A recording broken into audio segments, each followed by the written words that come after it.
How many of you, so a lot of you do Python, how many of you done functional programming in Python, JavaScript, any language that supports it, which is most of them? Some of you? All right. So functional programming is a fun little area. So the basic idea is that you do all of your computing, all your programming, just by evaluating functions. So you always have expressions like this thing is equal to that thing. Thank you. And it really helps when functions are first-class citizens of the language, which means that you can pass functions around. Ooh. So you can send functions to other functions. You can make a variable just equal to a function and then call that thing over and over again. You can do all that fun stuff. All of this applies to Python, which is great. Another rule for functional programming, and this is one we're going to bring up a lot, is that functions shouldn't have side effects. So if I run a function with the same data, I should get the exact same output every single time. That seems kind of obvious, but let's talk about it. So in Python, if I do this, what is the list that I passed in on the outside? Right? I had a list and I passed it in, yeah? Let's just do it. All right. So we're in Python. 42, 28, 1, 105, and 2. All right. Messy list, yeah?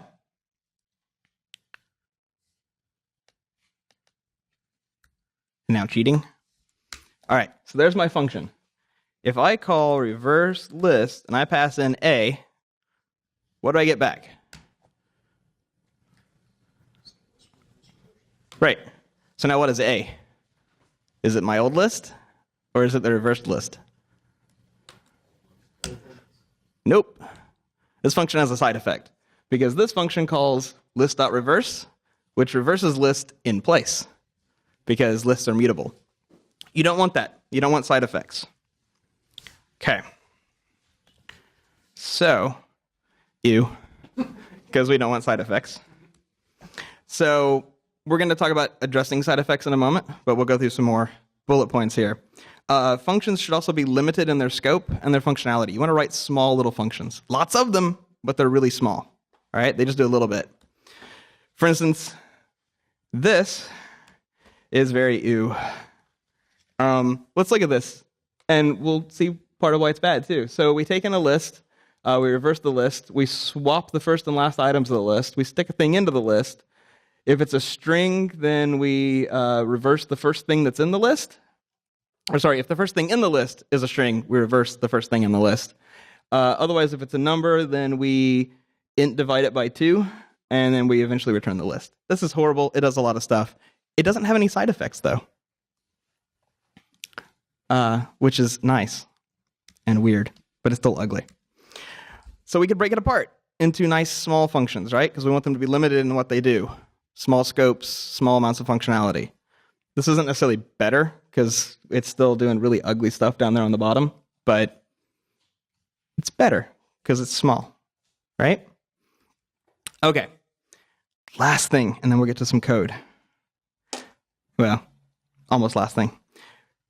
It's great if functions can chain. So if I can have multiple functions that always give me back more data, I can put those functions inside of each other, and I can do a whole lot of stuff in one line that's all very explicit, but it's not scattered out doing crazy weird stuff in each function.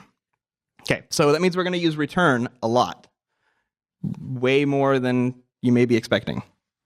And like we said before with the list.reverse, we don't want mutations. We don't want to return like things that have been mutated. Okay, we get some chaining friendly things from Python. Yay! So let's start with map. Anybody heard of map? Few people. Anybody want to tell me what map does? Without reading this, I know it's already up there, but without reading it, what does map do? So what map does, map takes a function. Map is a function, it takes a function, and then it takes an iterable. And map runs that function on every single thing that's in the iterable and gives us back a new iterable, right? So if I have a function that turns things into strings, right? It's really annoying that I can't command tab from there. All right. You've all seen str, right? The string class. And if I do str and a number, I get back a string of the number. Yeah? Nothing crazy there? Okay. So if I send in the string function to map, you know what? Hold on. There we go. If I send in the string function to map, and I give it a list of numbers. Thanks, Python 3, for making me look silly. I get back this map object, which is a generator. All right, there we go. I get back a list of strings of numbers. So really handy if I'm like, I want to make sure everything in here is a string. Make sure this is all strings, right? So all I've done is I've applied the string function to everything that's in the list. All right? We could do the opposite of that. Now we see how well I can... Wow. There we go. And now we've got ints instead of strings. Okay? We're going to do some crazier stuff with map in a moment, but that's the idea of map. Run a function over everything that's in a list, or a dict, or a tuple, or whatever. Okay. Filter is our next one. How many of you have messed with filter? No? A couple people? All right. So filter is a handy way of saying, make sure all this stuff is true, or is like I want it to be. So ignore the or none for right now. If we pass a function into filter, that function must return true or false. For everything that's in the iterable, we run that function. If that function gives back true, that thing that was in the iterable gets kept. If it returns false, that thing is discarded. Okay? So if I'm like, I've got a list of people, and I want to make sure all these people are 21 or over, they all have an age attribute, I can write a function that checks the age, make sure the age is 21 or up, and if it is, returns true, otherwise returns false. Right? So a quick, easy way to filter through a bunch of people. The none is a fun little shortcut. If you just pass none instead of a function, it only returns things in the iterable that are truthy in Python. So no zeros, no empty strings, no empty lists, nothing like that. But you'll get back all of your lists that, or all of your strings that actually have content, all of your numbers that are not zero, all that kind of stuff. We'll do a lot of stuff with filter too. And our last one we're going to talk about is reduce. Reduce is a little weird compared to filter and map. Reduce always gives you back just one thing. And the function always takes two arguments. So what it does is for the first two items in the iterable, it runs the function with them. Takes whatever the answer of that function is, runs it against the third item in the iterable, and so on, until there's just one answer that comes out. So if my function just adds two numbers together, I pass it a big list, I get the sum of the list. If it multiplies things together, I get the product of the list. Right? We'll do stuff with reduce as well. That's enough talk. So let's go do stuff. All right. Wow, I got a lot of things open. So there was a GitHub repo that had these three files over here, test filter, test map, and test reduce in it. And we can test all of those at once by running Python unit test. All of our tests pass because we ran 15 tests and we had 15 failures. So let's fix that. So which one do you want to do first? Filter, map, or reduce? I don't care. We can do any of them. Filter, map, and reduce? All right, let's do filter. I'm going to close this one. And, all right, there we go. So we just have Emacs. Yes, Emacs. I think it was on Vim the last time I presented up here. All right, so we've got a bunch of stuff up here. We've got some nums, we got a state, we got some values, we got a bunch of strings, and then we've got this stream of numbers, which this is a generator pattern. I talked about how filter gives us back generators. We're not going to worry about what generators are. Just, yeah, that's why it's a stream instead of like number list. And then we have this word list function that opens up my dictionary that's built into my computer and gives me back all of the words that are in that dictionary, which is a lot of words. Safe enough for this. All right, so then we've got some tests. So let's look here at our first test. Our first test is positive numbers. So I want to make sure that all of the numbers that are in this positive numbers variable are greater than or equal to 0. So no negative numbers. Okay.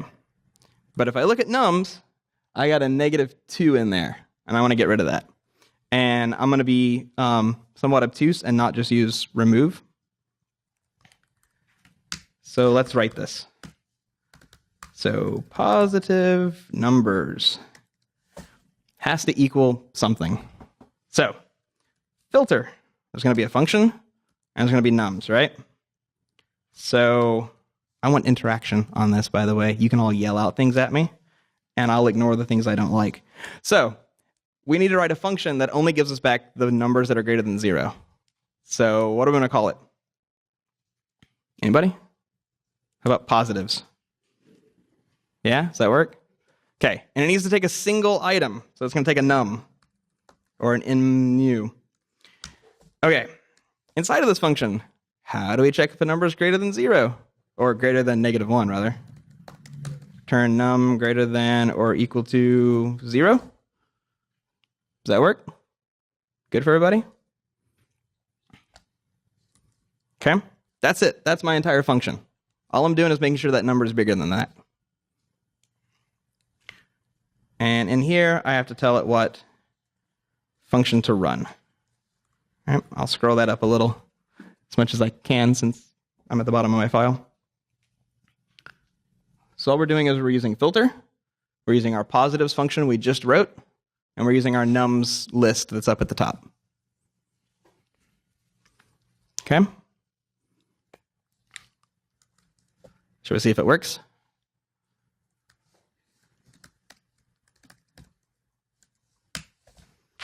Yay, it does, because we only have 6 errors out of 7 tests. So we got that one to work. Somewhere up here will be a little sign that says it worked. Yeah, there's our dot. The rest are all E's. All right, that's our way we're going to do this whole TDD thing. So let's go into another one. Yeah? Okay, our next test is no non-zero numbers. So all the numbers that are not 0. So shortcut on this one. Anybody tell me the shortcut real quick? We talked about what filter does.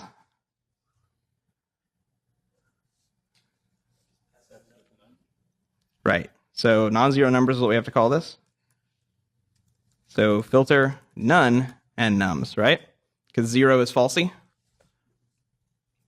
Thanks to the glory of Python.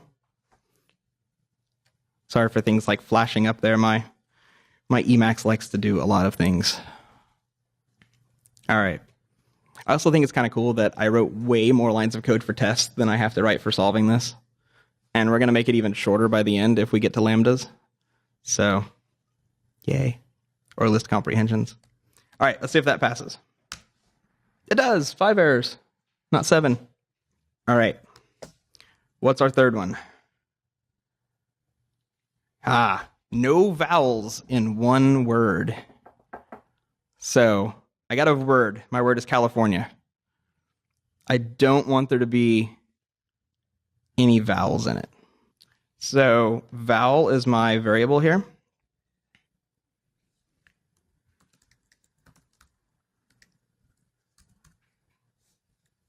Sorry, let me find my word back up here again. State, that's my word. Okay, so what function would I write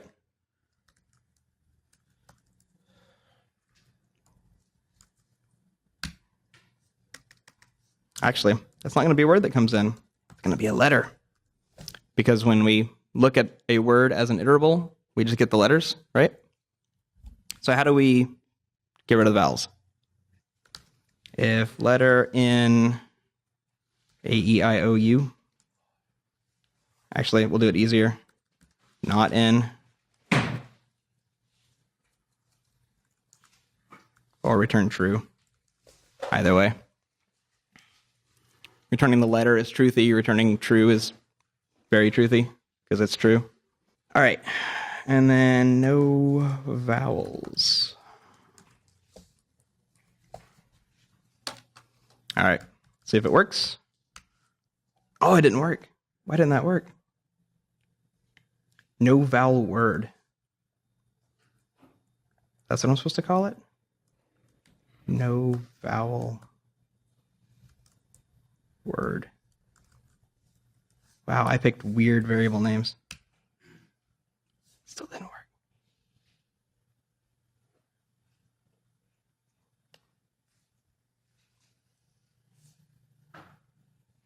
Okay, I'm going to cheat for a second.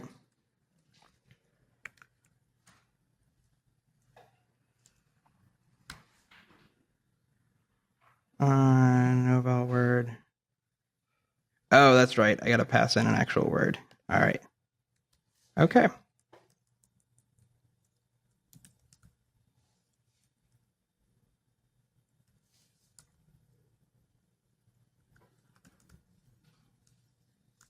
I apologize. I wrote these like late one afternoon. So some of them are going to make a lot more sense than others. There we go. 4 errors. Okay, I'll go back to how I did that one. So what we did was we just joined all the letters together because we get back this list-like object from the filter. So we just joined them all back together into one word just to make sure it was a word. I probably should have left it as a list, but whatever. It works.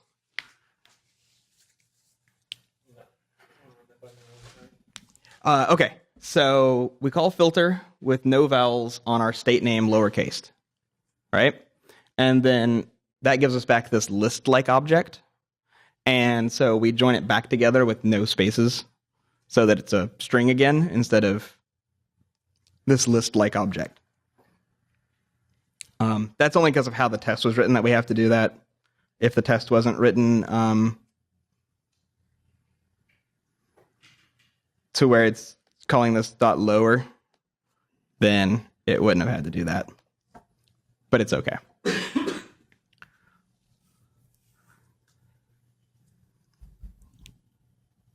Cool. Okay. Any questions at this point? We've done 3 things for filter. Everybody feeling okay with filter? All right. Do you want me to leave the rest for you to do later? And we can go on to map. Let's do one more filter. All right. That was awfully quiet. Let's skip the no falsy because that's pretty easy. What do we got here? Only modulo 3. Only words over 10 characters. That'll be a fun one. All right. So I got my word list here. Right? All these words. Tons and tons of words. In fact, if we do IPython from test filter import, let's just do import test filter.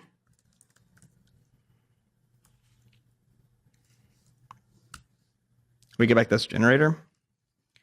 Wait, I need 2 of those. Len list. So we get back 235,000 words. I only want the ones that are over 10 characters. All right? That's easy, right? How hard is it to only have words over 10 characters? Okay. So let's do that. Can you show what you added to the last one? Yep. That right there.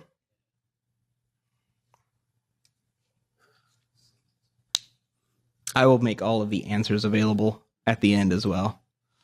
I'll set up a branch in the repo that's answers, and that'll have the completed ones. Just in case anything gets missed. All right, so let's start 10-letter words. And I actually had to do this several times to make sure that like 10-letter words was still something feasible. Because I started at like 8 and it was still like 10,000 words, and that was just stupid. Okay, so 10-letter words has to be just words that are 10 letters or more. So let's do like word length for our function. And then we're going to pass in word list. All right, so help me write word length. It's going to get a word. What do I want to send back?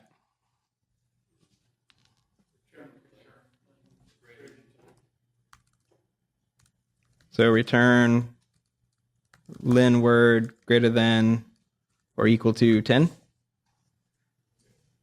you change the name of your test now? Because if it's only words over 10 characters, do you mean over 9 characters? Oh, yeah. Good catch. Bonus points. All right.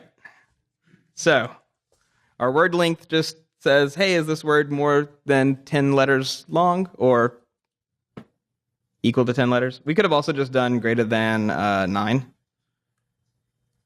Since words always have whole numbers for their length, you can't have a half a letter. Let's give that a try. Only 3 problems. Yay. All right. I'll go back to this in case anybody missed word length or 10-letter words. Does filter make sense? Get a pretty good idea of how filter works. It's just for truthy things, right? Inside of, now we see how well my memory works. Maybe Craig can remind me. itertools, I think. There is filter false. Is that itertools or func-tools? One of those two. Either inside of itertools or func-tools, there is filter false, which is the opposite of filter. So filter only gives you back truthy things. Filter false only gives you back falsy things. So depending on what your scenario is, it's really not that hard to swap a Boolean when you're writing filter stuff and just make it work the other way. But if you just can't do that for some reason, filter false does exist. And it's pretty cool. Works the exact same way. There's tons of cool stuff in func-tools and itertools. Yeah, we'll eventually teach them because I like them. Okay, so let's move on. Let's do map. All right, I think map's actually a little bit simpler, but that's cool. All right, so we've got a bunch of numbers again. We've got numbers from 1 to 20. We've got some time zone strings. How many of you watched the dates and times course? A couple. All right. It's not the most exciting course. And we've got a format string that we're going to put stuff into. And we have some dictionaries that we're going to put into that format string. All right. So the first thing I want is I want to get back the double of all of my numbers. So I've got all these numbers. I want to double them all. So instead of 1, I want 2. Instead of 2, I want 4. That kind of thing, right? And we're going to put this in a variable called double nums, because creative. Double nums equals map something against nums. All right, this should be an easy function to write. How do we double numbers? So we'll return num times 2.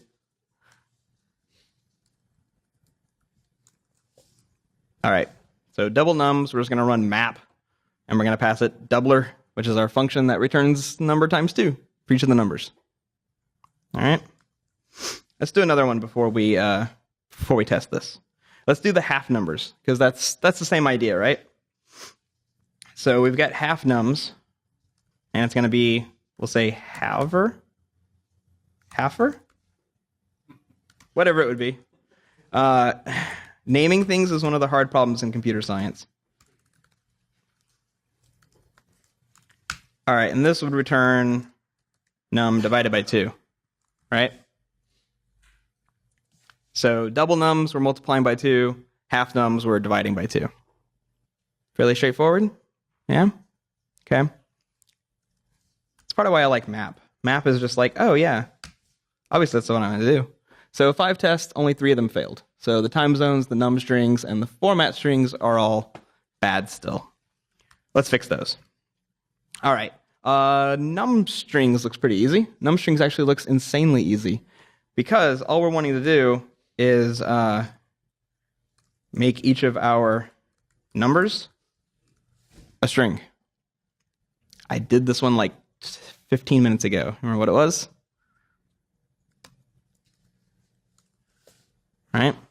We're just going to pass our string function, or our string class that acts like a function, rather, and we give it to the nums variable. All right. I mean, the nice thing about this is since there's no side effects, our nums never changes, right? We can do all sorts of stuff to nums. We can do anything we want. And nums is never going to change. That's really good because if I'm getting data from a source like, say, Twitter, and I want to parse this data repeatedly, if I go and change it, I'm never really sure what state it's in. But if I'm always just processing it from its raw state, then I know what state it's in. It's in the state that Twitter gave it to me. So I don't have to deal with, okay, let's make sure that this thing is still there, or make sure I didn't rename this part or whatever. All right. Yay. All right. So we just have two more. You want to solve these? Let's solve these. Which one do you want to do first? Do you want to do time zones? Woo, time zones. Or do you want to do the string formatting? Time zones. All right. Time zones. Time zones. Map. And what did I call that thing up there? Time zone strings. All right. So what our test is wanting. Where is it? There's what our test is wanting. Our test wants all of we want a datetime.tzInfo instance for each of the time zones that are there. So I actually forgot how I did that one. I've been doing way too much time zone stuff lately. Oh, I used PyTZ. Of course. Which is why PyTZ is imported. All right. So let's make a method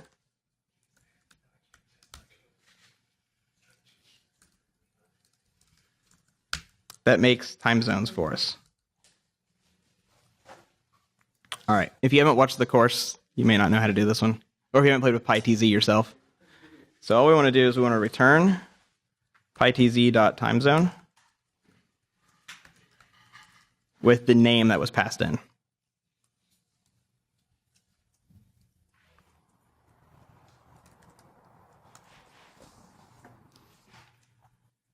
that make sense? We've got the names. We're just generating all these time zones.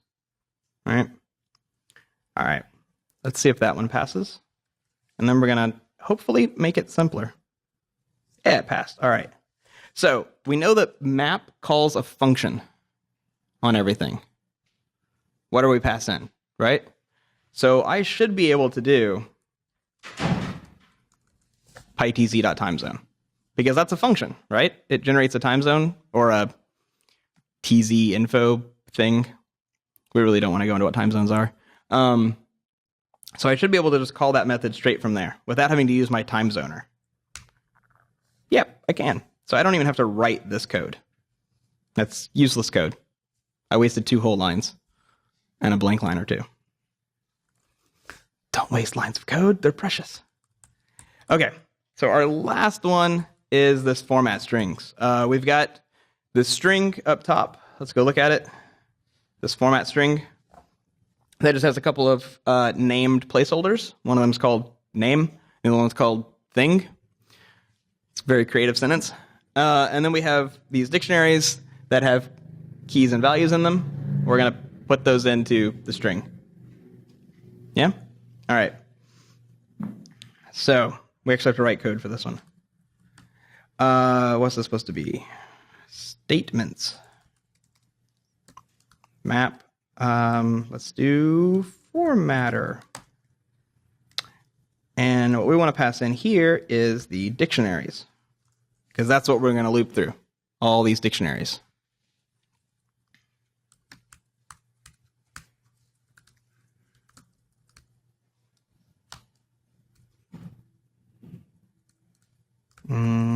See how hard it is naming things? I can't even come up with a good variable name.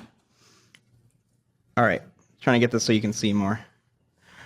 So what we want to do is we want to return format string dot format, and we're going to pass in the values as keyword arguments. Is the star surprising and new to anybody? All right, so star is really cool in Python. It turns a dictionary into keyword arguments. So normally you'd have like key colon value in your dictionary. In your function call, you now have key equals value. So you don't have to find those values yourself. You don't have to deal with reformatting stuff in whatever weird way. You don't have to do like, you know, my dict key equals my dict value when you're filling something out, because that would be really annoying and take forever. So the star star turns that into keyword arguments, which is really handy. All right, so we call formatter on our bunch of dictionaries. That in turn has whatever value comes in, or sets of values, since it's a dictionary with multiple values, right? We send that into our format strings format function method. Yay! All the tests pass. All right. Are there any questions about map? Is map weird or confusing to anybody? It's a little strange, so if you have questions, feel free to ask. No? Everybody's good? All right. You had your chance. Now we're going on to reduce. All right. So reduce, little refresher, takes a function, applies that function to the first two items in an iterable, takes that result and applies it to the third item, fourth, fifth, sixth, so on. So we only have with one item at the end. Okay? And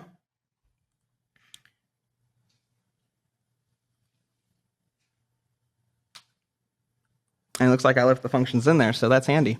All right, so we want to add some numbers. So add nums is reduce, which I imported. Yay. And our function is going to be add two nums, and we're going to pass it nums. So what does add two nums do? It adds two numbers. This is probably the worst example I have tonight, because you should really just do the sum function with this instead of reduce and a function that adds numbers together. But regardless, it's there. You get the idea of how it works. All right. Let's do multiply numbers as well. So this should be multiply nums. We're again going to call reduce. Multiply two nums and our nums. So multiply two nums, as you can probably guess, multiplies two numbers together. So again, instead of getting the sum of the product, we get the, or sum of the list, we get the product of the list. This isn't one that's built in, as far as I know. So you'd have to write this one.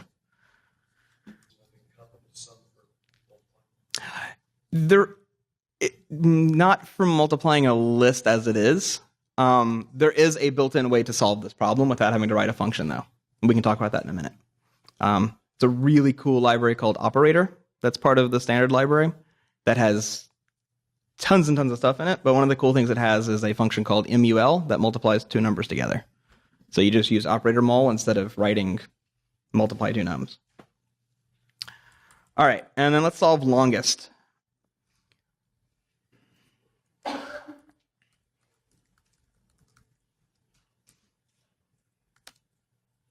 And what did I call it? Did I call it states? I did.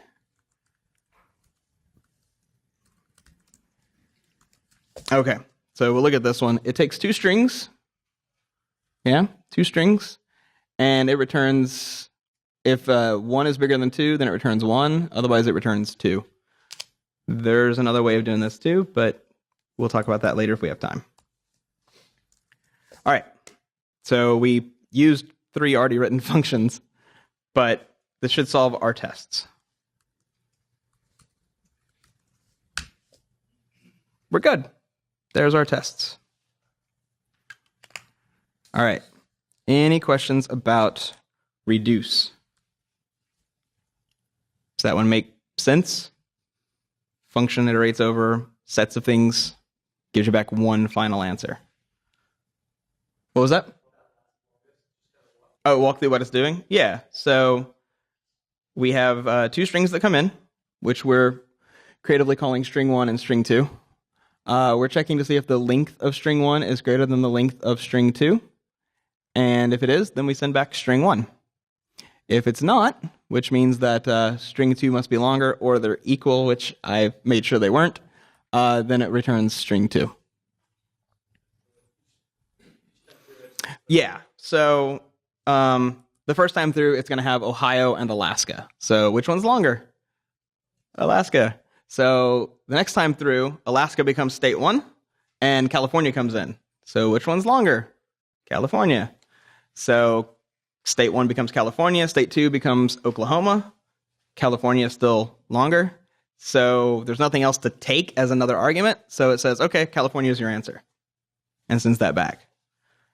So this works with a lot of things. If you're like, hey, I've got, again, maybe all these people, I need to know which one's been employed the longest, and they all have, start date. Make a date time from when they got started, subtract it from now. You find out, hey, this dude's been here for 10 years, and this one's been here for 12, so she's got seniority. Reduce is actually a lot more handy than filter or map, but it's one that you won't see used as often, which is weird. So let's see what's next in my keynote. More blank slides. Functions to know and love. I didn't want to cover every single one of these, but if you look through the tests, you'll see some of these used. These are functions that come up pretty often in functional programming in Python. So the first two are related, max and min. Max gives back the biggest of the things that are sent in. Min gives back the smallest of the things that are sent in. So your state names, you should be able to do max and min on those. Although that may do alphabetical sorting. I don't remember. We can test it later. Any and all are related. Any takes an iterable, and it gives you back true if any of the things in the iterable are true. So it can have 1,000 false things and one true thing, and it'll come back as true. Because at least one of those things is true, right? All is kind of the exact opposite of that. It will only tell you true if every single thing in there is true. You'll see me use all a lot in the tests. And if you could see your code challenge test, you'd see all used a lot, because I love all. All is especially great if you put conditions inside of there. So your list items are like, X is 5, or X is less than 2. Those all get evaluated to true or false. And then reversed takes an iterable. And you remember how we did list.reverse and we got the list reversed in place?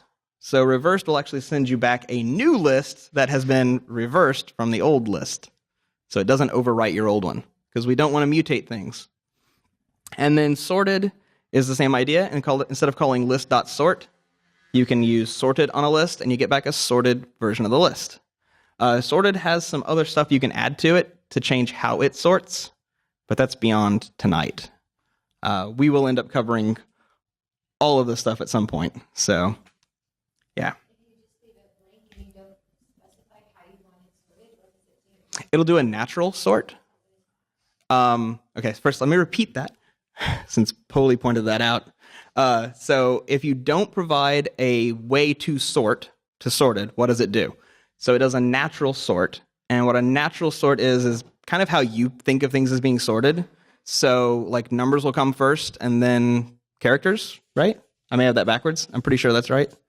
So you'd get, numbers 1 through 10, or whatever your order is, yeah? And then you'd get your words, and they would be sorted alphabetically. I think caps may come first, but I don't remember. It's one of those things you can play with.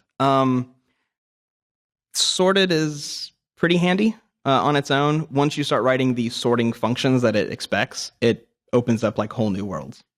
Because you can just sort by crazy, like I want to sort by these 5 nested attributes, and it'll handle it for you.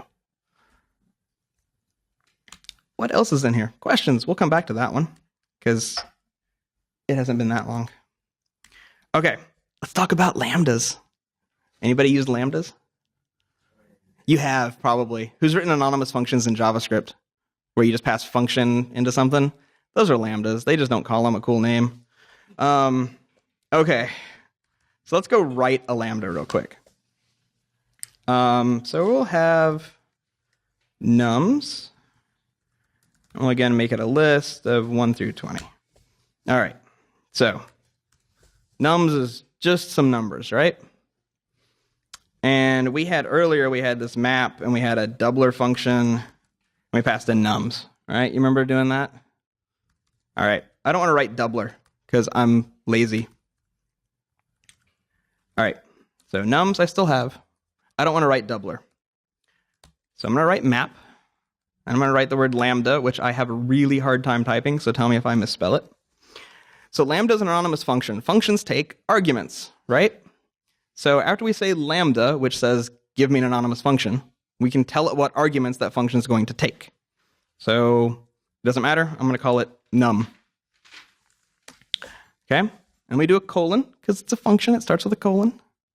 And the weird thing with lambdas in Python is you can't press return. So they all have to fit on one line. There's a cheat around that, but don't worry about that for right now. You're new to lambdas, just write them like they are. And then they have an implicit return. They automatically return whatever they calculate. So we're just going to do num times 2. Okay? That's my function. It's this lambda thing. All it does is return num times 2. And then I pass in nums. And I'm going to make this a list so that you'll be able to see the numbers instead of seeing a map object, which will make no sense. Yay! So I don't have to write functions if I don't want to. As long as it's something short. I mean, if you were doing all sorts of complex stuff, you obviously probably don't want to use lambdas unless you can break it up into a lot of little steps.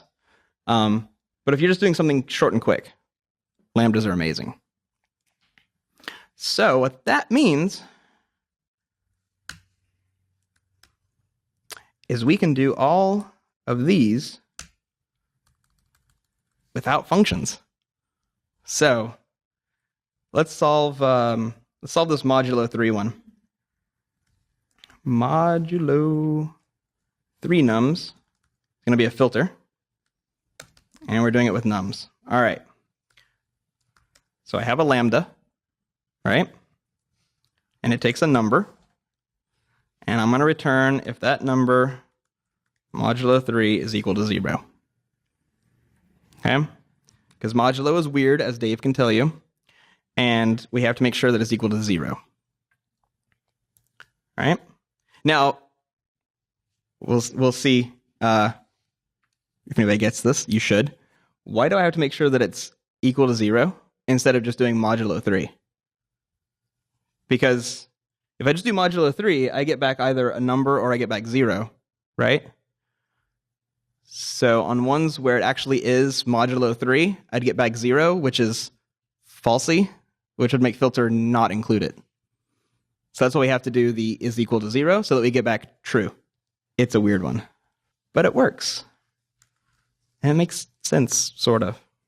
Lambdas in their very simple sense. Anybody completely lost on lambdas? There's all sorts of crazy ways you can break them, but we're not going to worry about those right now. And then you can break Python using lambdas too, which is really fun. I'll show you how to do that in a minute if you want. All right, so that was in filter. Let's run that. All right, so we just have 2 wrong ones now instead of 3. We had 3 wrong ones before, just 2 now. All right. That is lambda. Let's do lambda inside of one of our maps as well. We already did the doubler.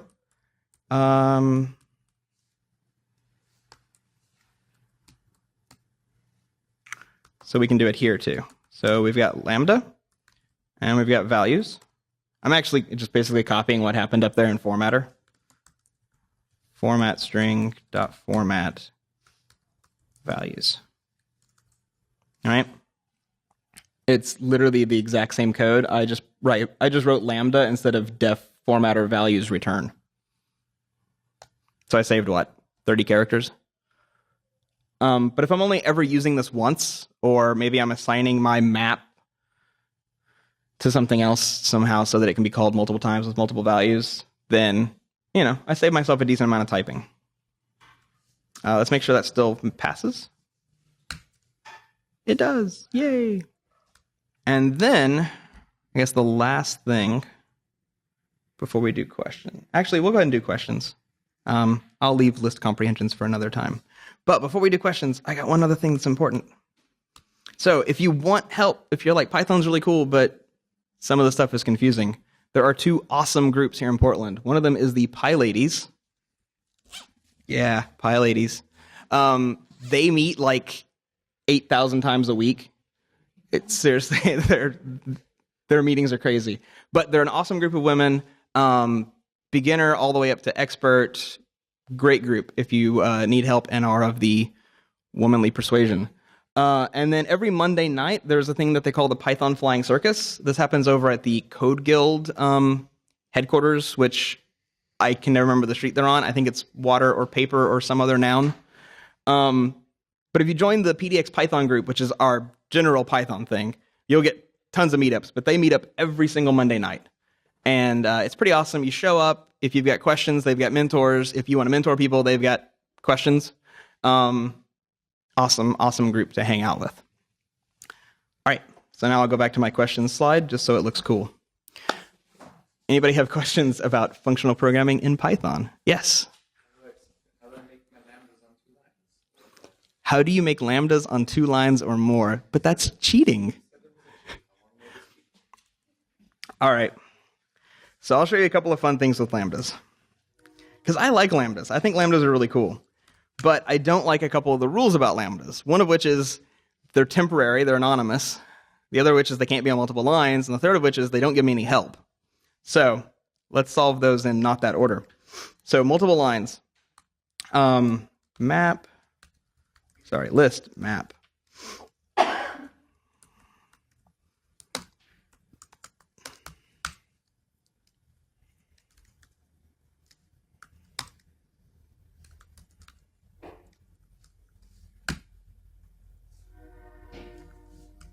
There we go. I'll eventually get enough parentheses. You make it a container. It's a hack, but it works. If you find that you're constantly writing lambdas that are 3, 4, 5 lines long, just write a function. Don't mess with lambdas like that. It's really not worth it, because at some point you're going to forget that opening parenthesis, and then you're just lost.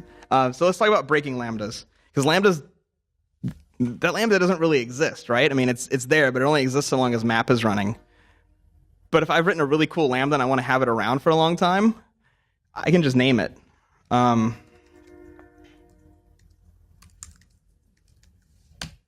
So now I can do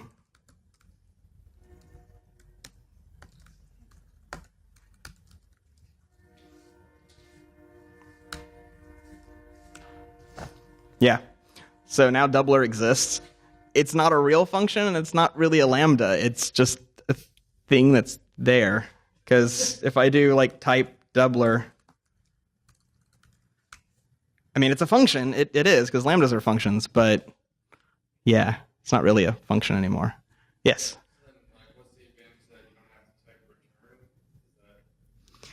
So the advantage to lambdas is, you don't have to type return, and if it's something you're just doing once, it seems kind of silly to go write at least a 2-line function if you don't have to. If I'm only ever going to do this once, why am I wasting memory holding onto a function? Why am I wasting lines of code by writing the function?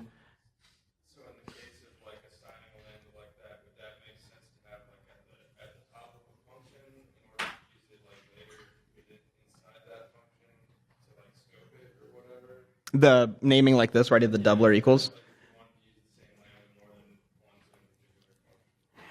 So the question is, does the naming only make sense if you need to use it more than once in a function? Yeah, pretty much. I know I'm going to need to do this a couple of times. I don't want to write it over again, and for some reason I'm opposed to nested functions, so I name my lambda. So then the other thing with breaking lambdas, if I do help on doubler, I of course don't get anything because it's just a lambda, but metaprogramming. So doubler.doc equals doubles numbers. And now I can do help doubler, and I get, hey, it doubles numbers. But it's still a lambda. It still doesn't really know what's going on, but it's a lambda and it's there. You're not supposed to do these things to lambdas. Don't do these things to lambdas. But lambdas, like all functions in Python, they can do star args, they can do star quargs. They are functions for all intents and purposes. They just can't have returns in them, or new lines in them.